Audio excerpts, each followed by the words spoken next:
Nous allons écouter maintenant le témoignage de Julie. Chère Julie, nous vous écoutons. Bonjour à tous. Mettez-vous bien devant le Oui, micro. oui, voilà. Bonjour à tous. Alors moi, j'ai pas prévu de papier, je vais faire ça à l'impro. Donc j'ai 49 ans et j'ai été diagnostiquée la fin de l'année dernière. J'avais pendant la majorité de ma jeune vie d'adulte connu des épisodes dépressifs, mais que j'ai laissé filer comme étant des choses qui arrivent à certaines personnes. Et en fait, je commence à peine à me prendre en charge, donc c'est très nouveau pour moi. Voilà. Par contre, mon témoignage aujourd'hui, c'est surtout par rapport à ma relation avec mon père. Donc, mon père est bipolaire. Au fin des années 60, début des années 70, il a été diagnostiqué. Moi, je suis née en 75, donc bon, il était déjà connu et traité à cette époque-là. Et en fait, j'ai toujours connu un père qui était dans on va dire, une espèce de mélange entre l'agressivité et le mal-être et le laisser aller et je n'ai plus rien envie de faire et je suis toujours trop fatiguée. Quand on est enfant, on ne se rend pas compte de ce que ça veut dire. C'était quand même un gros tabou dans la famille. Donc moi, je voyais juste une personne qui, pour moi, ne fonctionnait pas, on va dire, normalement par rapport aux autres adultes qui m'entouraient.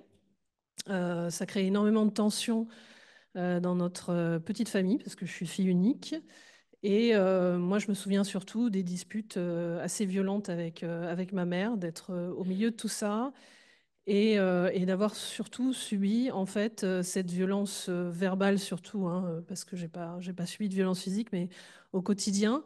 D'avoir eu aussi un manque de présence au niveau de mon éducation, parce que même s'il était là, il était en permanence dans un espèce de refus éducatif, c'est-à-dire que quand je le sollicitais pour faire des choses avec lui, il était toujours dans un mode de je suis trop fatigué, je ne peux pas, je n'ai pas envie, peut-être plus tard.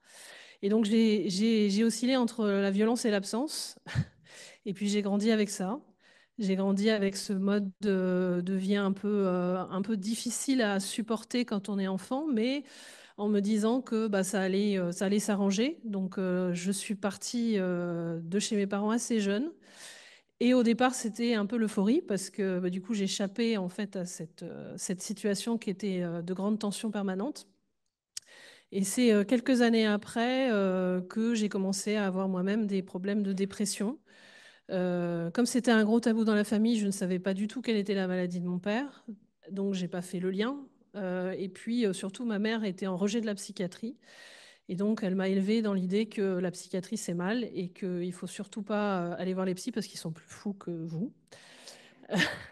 Donc en fait, voilà. Donc en fait, je suis restée dans l'idée que ça passerait. C'est ce qu'elle me disait. Tu as besoin de repos, tu as besoin de te remettre, tu as eu des émotions, tu as fait ceci, tu as fait cela. Donc j'ai enchaîné plusieurs dépressions. J'ai ignoré les phases d'hypomanie parce que pour moi, c'est des phases où j'allais très bien. Donc, et en plus, je savais même pas ce que c'était, donc j'aurais pas pu le savoir. Et en fait, la relation avec mon père s'est améliorée puisque j'étais loin. Donc en fait, on se parlait très peu, on se parlait au téléphone, je le voyais quasiment jamais.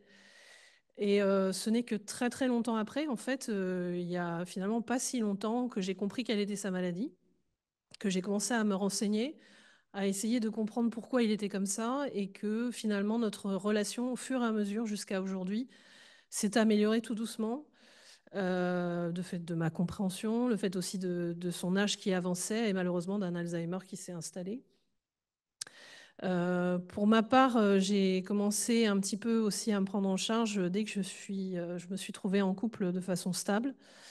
Parce que voilà, mon ami me disait tout le temps que j'étais un peu changeante, que j'avais des phases où j'étais très très très joyeuse et que tout était merveilleux. Et d'un coup, après, j'en avais marre, je passais à autre chose. Et en fait, au début, ça m'a pas forcément fait déclic, mais par la suite, j'ai soupçonné que j'étais peut-être comme mon père, comme on dit.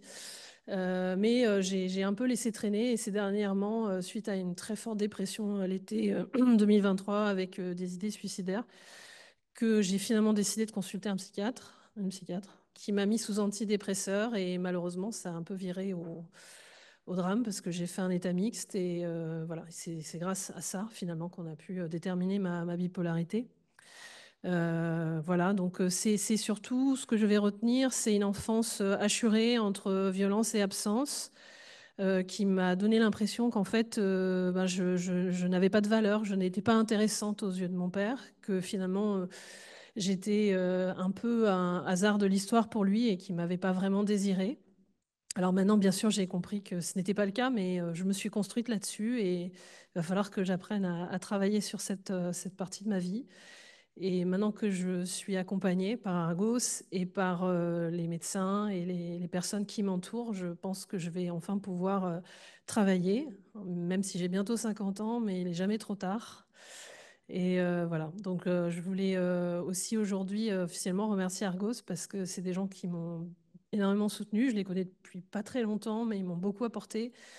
Et maintenant que je comprends mieux ma maladie, j'accepte mieux celle de mon père et je pense qu'on est enfin réconciliés. Merci beaucoup. Julie, quand on s'est dit bonjour tout à l'heure, vous aviez le sourire, vous avez retrouvé le sourire, vous êtes passé dans votre vie par des moments extrêmement difficiles, vous êtes en train de retrouver la lumière. Et je dirais qu'en vous écoutant, je pense que tout le monde sera d'accord pour dire que le premier mot qui nous vient à l'idée, c'est le courage. Et d'autre part, je vous dirais que quand un comédien sort de scène, le plus beau compliment qu'on puisse lui faire, c'est merci. Merci. Je crois que tout le monde peut vous dire merci.